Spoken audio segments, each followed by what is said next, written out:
के बारे में इतना जिक्र करते हैं। देखिए, सबसे पहले आप लोगों के चैनल के माध्यम से जो लोग सुन रहे हैं तमाम हजरात को मेरा सलाम, अस्सलाम वालेकुम, नमस्कार, आदाब।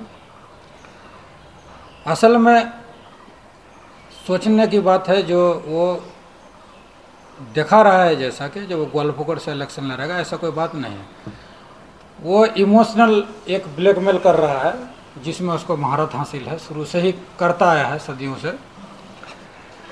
ग्वालपोखर का आदमी उसको एक्सेप्ट करे ना करे, लेकिन चकलिया में उसका जो भी समर्थक है आज के डेट में, जो दो चार जो भी है, उसको ये लगे कि मेरा नेता ग्वालपोखर चला जा रहा है, तो फिर वो लोग उसको जीत करे कि नहीं, आपको ग्वालपोखर नहीं जाना होगा, आपको चकलिया से ही लड़ना होगा। उसमें वो उसका एक ये पॉइंट है। और दूसरा ये पॉइंट है कि जब लोकसभा इलेक्शन में वो कैंडिडेट हुआ था, तो उस वक्त किसी से वादा किया था, पार्टी से वादा किया था कि हम लोकसभा इलेक्शन फाइट करने का विधानसभा में और दोबारा आएंगे नहीं।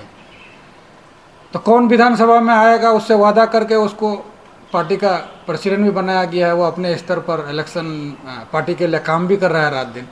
आज अगर वो खुद से ही बोले जो नहीं हम फिर विधानसभा लड़ेंगे, तो फिर उसको खराब लगेगा।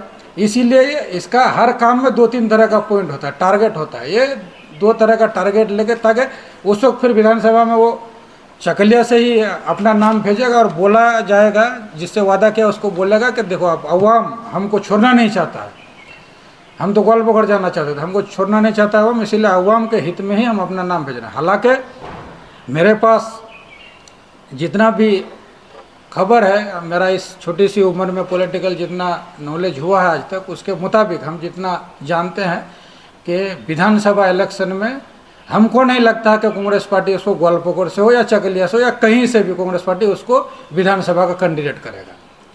कांग्रेस पार्टी में हम उससे कम से कम सीनियर हैं। हम कांग्रेस पार्टी लगातार 10 साल किए हैं, वो तो कांग्रेस पार्टी अभी 2 साल से कर रहा है, कम से कम 8 साल का सीनियर। इसलिए कांग्रेस पार्टी को जितना हम जानते हैं, ये दिल्ली वाला पार्टी है, यहाँ कुछ नहीं होता है, इसका हर डिसीजन दिल्ली में होता है। इसीलिए वो जो लोकसभा भी लड़ेगा, विधानसभा भी लड़ेगा, जिला परिषद भी लड़ेगा, ऐसा कांग्रेस से वो नहीं पाएगा। यहाँ पर दिल्ली में नाम भेजा जाएगा, और इसका नाम जाएगा या नहीं भी जाएगा इसमें भी शक है। काहे कि ये तो कांग्रेस कम अभी निर्माण कमेटी लेके ज़्यादा चल रहा है। इसका एक चालाकी ये भी है, जब इसको फॉरवर्ड ब्लॉक से निकालने का बात चल रहा था, तो अचानक आज़ाद हिंद मंच बना दिया था, फिर उसको लेके वो कांग्रेस में ज्वाइन किया। अभी कांग्रेस के साथ, कांग्रेस पार्टी के लीडरशिप के साथ उसका क्या संपर्क है, ये जग जाहिर है, सब कोई जानता है। इसमें अभी वो एक जिला निर्माण कमेटी के नाम से बना के वो अपना मीटिंग कर रहा है। ज़्यादातर फोकस उसका ग्वालपोखर में है, ये बात सही है। अब ग्वालपोखर का आदमी तो उसको इतना नहीं जानता है जितना चकलिया का आदमी जानता है, इसलिए चकलिया में आदमी होगा नहीं या हो नहीं रहा है, 2-1 प्रोग्राम कर भी रहा है, तो इसलिए ग्वालपोखर में ज़्यादा फोकस कर रहा है। लेकिन ग्वालपोखर का आदमी मीटिंग मिছিল में जाता है। अब ग्वालपोखर को नए तरीके से देखने का जरूरत नहीं। 2009 में जब वो बाई इलेक्शन लड़ा था अपने जवानी का फर्स्ट इलेक्शन में, उस वक्त भी वहाँ पर उसको 2800 वोट डाउन ही मिला था। और इस बार लोकसभा में जिस तरह का लहर गया, जहाँ पर आदमी डायरेक्ट तृणमूल का कोई नुकसान नहीं हो रहा है, इसीलिए कांग्रेस को ही वोट देना है, ये सोच के उसको वोट दिया, फिर भी ग्वालपोखर में डाउन था। तो ग्वालपोखर इतना आसान नहीं है। एक चीज़ और आप लोग आरोप लगाते हैं उनके बारे में कि बीजेपी के जो नेता है शुभेंदु अधिकारी और विक्टर के बीच में इंटरनल कोई कनेक्शन है। कभी आप लोग कहते हैं कि वो बड़ा भाई है, छोटा भाई है, ऐसा कुछ है या फिर कोई आप लोगों के पास सबूत है, या फिर ऐसे हवा हवाई में बात करते हैं? क्योंकि शुभेंदु अधिकारी बीजेपी में है और ये कांग्रेस में है। नहीं, सबूत तो उसको मांगना चाहिए, लेकिन सबूत आप लोग मांग रहे हैं, चले कोई बात नहीं। ये तो हम ही नहीं बोल रहे हैं, आम आवाम भी बोल रहा है, हम तो ये जो पब्लिक बोल रहे हैं। हमारा मिनिस्टर साहब गुलाम रब्बानी साहब जिस दिन उसको बोला और आप लोग मीडिया वाले उसको सवाल किए, तो वो तिल मिला उठे। हालांकि उसको उस दिन ये सवाल करना था कि गुलाम रब्बानी साहब जो बोल रहे हैं, सवाल कर रहे हैं, उसके पास क्या ऑथेंटिकेशन है, क्या प्रूफ है, प्रूफ दे। या फिर वो तो खुद को एडवोकेट कहता है, सुनते हैं एडवोकेट भी है, मानहानि का केस ही कर देता मंत्री साहब पर, लेकिन ऐसा नहीं, वो मुद्दे से भटका दिया। बोला वो गुलाम रब्बानी है कौन जो हमको सवाल करेगा। तो बात असल में ये लोकसभा इलेक्शन में वो किशनगंज में बैठ के जो डील हुआ था, 2 करोड़ 20 लाख का हम खबर सुने वहाँ पर लिया था। उसके बाद फिर इलेक्शन के बाद हार जीत होने के बाद फिर 50 लाख रुपया लिया था। जो सुना सुनाया बात है, ये सब बात तो वही ज़्यादा बोल पाएगा। हम लोग तो सुने हैं, और जो लोग सवाल किए हैं या आरोप लगाए हैं वो लोग से प्रूफ मांगने का काम उसका है। तो प्रूफ वो मांगे, वो तो प्रूफ खुद नहीं मांग रहा, क्योंकि चोर का दाढ़ी में तिनका वो खुद। और ये जग जाहिर है बीजेपी को जिस काम के लिए वो सपोर्ट किया, कांग्रेस से कैंडिडेट होकर जो वोट काटा और बीजेपी को सक्सेस करना था, बीजेपी को सक्सेस करा दिया है। तो इसमें एक कहावत है, मुँह मियाँ मिट्ठू, अपने मुंह से अपना तारीफ करना। आज के डेट में अगर उससे ये सवाल किया जाए वो क्या है, वो जो प्रदेश कांग्रेस का एडहॉक कमेटी बोल के मेरे पास है, एडहॉक बोल के उसको प्रदेश कांग्रेस कमेटी में जनरल सेक्रेटरी बनाया गया था। उस कमेटी का प्रदेश प्रेसिडेंट ही नहीं है, वो कमेटी ही बदल गया। तो अब नया कमेटी आने के बाद उसको किस कमेटी में रखा है वो बताए। अब पुराना, हम उस वक्त क्या था, हम भी तो कांग्रेस में यूथ का प्रेसिडेंट तो आज भी है ना क्या? तो ऐसा नहीं होता, वो खुद कुछ नहीं है इसीलिए उसको लगता है जो कोई कुछ नहीं है। वो बोल रहा है जो अभिषेक बनर्जी क्या, अभिषेक बनर्जी क्या है वो उसको बता। सोशल मीडिया के सहारे पॉलिटिक्स में जिंदा है।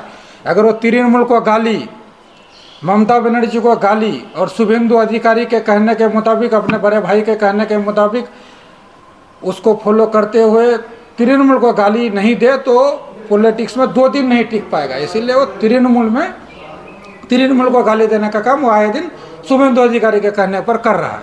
रहा बात अभिषेक बनर्जी कौन है, गुलाम रब्बानी साहब कौन है, मुनीदा कौन है, या हम लोग कौन है, आम अवाम जानता है। हम लोग कुछ नहीं है लेकिन आम अवाम तो हैं। मेरा कहने का मतलब है जो इतना अहंकार क्यों? आप वही हैं जो 2007 में पॉलिटिक्स में आया, लाठी और झाड़ू आंदोलन लेके चकलिया वीडियो ऑफिस में आप डिपुटेशन दिए थे कि ग्वालपोको 2 का नाम बदल के चकलिया किया जाए। करने के बाद वो आंदोलन आप किए, करने का 2009 में बाई इलेक्शन में खड़ा हुए, आप जीते, आपको यहाँ का अवाम MLA बनाया। फिर 11 में चकलिया विधानसभा अलग होने के बाद आप कैंडिडेट हुए, बोले कि हम 1.5 साल में समझ नहीं पाए, दोबारा चांस दीजिए। अवाम फिर दोबारा चांस दिया। यहाँ पर जो कैंडिडेट हुआ था हमारे सीनियर नेता सिराजुल इस्लाम साहब, एक सरसावादी कम्युनिटी का एक बहुत बड़ा नेता, उसको आप व्यक्तिगत आक्रमण करके उसको फटा कमीज भी बोले थे। ये यहाँ का अवाम नहीं भूला है। उसके बाद फिर आप जीते 2021 में, फिर आपको अवाम हराया। लेकिन आप इस बीच में जो 11.5 साल MLA रहे, कभी ये मुद्दा उठाए कि चकलिया ग्वालपोको 2 का नाम चकलिया किया जाए? नहीं। आप अपने बेनिफिट के लिए पॉलिटिक्स हमेशा की है, आज भी कर रहे हैं। अब जब आपको यहाँ का अवाम MLA बनाया तो बहुत अच्छा लगा, लेकिन असल में इसका ये मानना है कि कुर्सी, चेयर पाना इसका पैदाइशी हक है। इसके अलावा किसी को कुर्सी नहीं मिलना चाहिए। यहाँ पर अगर कोई मंत्री हुआ है या सहकारी सभाधिपति हुआ है या सभाधिपति भी हुआ था, आलेमा नूरी सभाधिपति होने के बाद 2016 में यही बोला था कि बाघ और बकरी, उसको बकरी तक बोला था, बाघ और बकरी का लड़ाई। तो किसी को छोटा बात बोलना इसके लिए कोई बड़ा बात नहीं है, छोटा छोटा बात बोलते रहता है। असल में इसका अहंकार है कि इसका कुर्सी सिर्फ इसका पैदाइशी हक है, दूसरे को मिले नहीं मिलना चाहिए। आज अगर यहाँ चकलिया ग्वालपोखर के लिए गर्व की बात है, गुलाम रब्बानी साहब लगातार 2 बार से मिनिस्टर हैं। हमारे यहाँ आलेमा नूरी सभाधिपति बनी, मुनीदा सहकारी सभाधिपति बना है। चकलिया से मिनाजुल आरफिन आजाद साहब को यहाँ का अवाम MLA बनाया है। MLA का क्या काम है, क्या फंक्शन है? रात 2 बजे फ़ोन करने से भी फ़ोन पकड़ना पड़ेगा, तो फ़ोन नहीं पकड़ता आदमी, कभी ना पकड़ता था ना आज पकड़ता है। तो ये खिसियानी बिल्ली खंबा नोचे, मतलब इसी को कुर्सी मिलना चाहिए, बाकी किसी को अगर मिले तो वो क्या है, ये है वो अनाप शनाप ये बकते रहता है। असल में पॉलिटिक्स में आज का डेट में अगर वो जैसे बीजेपी मंदिर, मस्जिद, कब्रिस्तान, हिंदुस्तान, पाकिस्तान छोड़ दे तो उसका भाषण देना बंद हो जाएगा।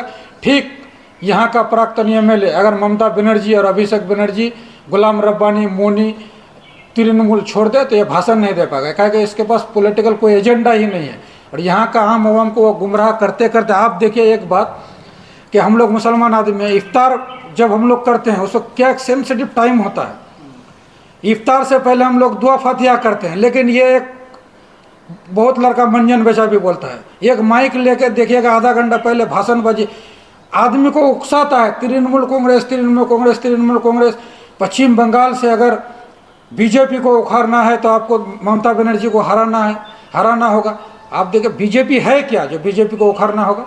बीजेपी आज के डेट में पश्चिम बंगाल में 77 एमएलए था, आज 65 में आकर खड़ा हुआ है। ममता बनर्जी 214 से 229 में चली गई, तो ममता बनर्जी को पहले हटाना होगा अगर बीजेपी को उखाड़ना है तो। और वो जो जीरो था 21 में अभी भी जीरो है और इंशाल्लाह आगे भी जीरो रहेगा। वो अपने बारे में नहीं बोलता, असल में एजेंडा फिट होता है वहाँ से कलकत्ता से शुभेंदु अधिकारी बोल देता है। आप लोग देखे कई दिन पहले एफआईआर किया, उसके बाद पहला दिन क्या स्टेटमेंट दिया, दूसरा दिन क्या स्टेटमेंट दिया। जिस तरह से उसको शुभेंदु अधिकारी और अधीर रंजन चौधरी बोल देगा उसी तरह से उसको पॉलिटिक्स करना होगा। सोशल मीडिया शुभेंदु अधिकारी अधीर रंजन चौधरी के सहारे वो चकलिया के पॉलिटिक्स में जिंदा है। यहाँ का अवाम बखूबी समझ गया है कि जिस तरह से 2024 में उसके बहकाव में आकर गलती करके बीजेपी को जिताया था, यहाँ का अवाम आने वाले दिन में 2026 में इसके बहकाव में नहीं पड़ेगा। यहाँ का अवाम बखूबी समझ गया, इसीलिए दिन ब दिन उसका दिमाग खराब हो रहा है। और एक बात है कि वो पॉलिटिकली बहुत क्राइसिस टाइम दौर से गुजर रहा है। तो जब किसी का कोई क्राइसिस टाइम रहता है ना तो अनाप शनाप बकता ही है। अनाप शनाप बके उससे कोई आता जाता नहीं है। लेकिन हम ये कहेंगे, हम लोग उसको, वो हम लोग को पहचाने ना पहचाने, हम लोग उसको पहचानते हैं। वो यहाँ का एक्स एमएलए है, यहाँ का कैंडिडेट था लोकसभा का, इसीलिए हम उसको ये बोलेंगे कि आप रोज़ा करें ना करें, अगर इफ्तार करते हैं तो इफ्तार के जो नियम है उसको फॉलो कीजिए। मीटिंग मिছিল के लिए बहुत दिन है, या दिन में कर लीजिए। इफ्तार के टाइम में इतना गिबत करना, माइक पकड़ के किसी को गाली गलौज करना। फिर अभी हम देखे कोई बोल रहा था, ये सोशल मीडिया में देखे उसका, वो शायद ये नाम नहीं बोलेंगे, बोल रहा है जो गुलाम रब्बानी साहब या चकलिया का एमएलए बोले PMGSY का फीता काटता है। अरे भाई PMGSY का फिदा, ये लोग को तो ये इतना भी अकल नहीं है, क्या बोलेंगे, इतना नॉलेज नहीं है। मिनिमम सेंस अगर होता, PMGSY कोई भी स्कीम हो, सेंट्रल गवर्नमेंट और स्टेट गवर्नमेंट 60-40% का रेशियो से स्टेट गवर्नमेंट रुपया देता है, तब जगह वो स्कीम का नाम सेंट्रल गवर्नमेंट ठीक करता है। वो 60% रुपया दिया, 40% स्टेट गवर्नमेंट देकर PMGSY का काम होता है। तो अब अगर वो रास्ता उद्बोधन किया तो वो रास्ता तो बोले मोदी का है, तो फिर गुलाम रब्बानी उद्बोधन किया या तो क्या उसका और बीजेपी का कनेक्शन। इतना आलतू फालतू अनाप शनाप बकता है। हम बोलेंगे अल्लाह ताला लोग को सद्बुद्धि दे, आने वाले दिन में अच्छा जो पॉलिटिक्स होता है हम अवाम के लिए वो करे। और ये कर नहीं पाएगा क्योंकि इसको अभी जीतना और से मतलब नहीं, और जीत तो पाएगा भी नहीं। इसको अभी वोट काटना है, बीजेपी को सुविधा करना है, अपना खुद रुपया कमाना है और कलकत्ता में जाकर आराम करना है।